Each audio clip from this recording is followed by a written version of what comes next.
വല്ലാഹി ലോകത്ത് നിന്നെക്കാളും പൊറുക്കുന്ന ഒരാളില്ല തമ്പുരാന്.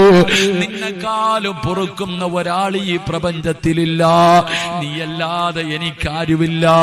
നീ എന്നെ ആട്ടി ഓടിച്ചാ ഞാൻ എവിടെ പോകാനാ അല്ലാഹ്?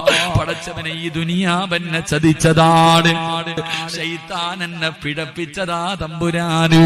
ഇഹലോക ആർഭാടങ്ങൾ എന്നെ വലച്ചതാ, നഫ്സെന്നെ ഉന്തി തള്ളി വിട്ടു ചതിച്ചതാ. അല്ലാതെ ധിക്കരിച്ചല്ല റബ്ബേ നിന്നെ, അതുകൊണ്ട് ആട്ടരുതിലാഹേ എന്നെ.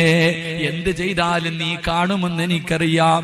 എന്നിട്ട് ചെയ്തത് അഹങ്കാരം കൊണ്ടല്ല, ധിക്കാരം കൊണ്ടല്ല. നീ കണ്ടാ എനിക്കൊന്നുമില്ലെന്ന് കരുതിയിട്ടല്ല. പെട്ടുപോയതാ തമ്പുരാന്. എനിക്ക് നീ പുറത്തു തരണേ അല്ലാഹ്.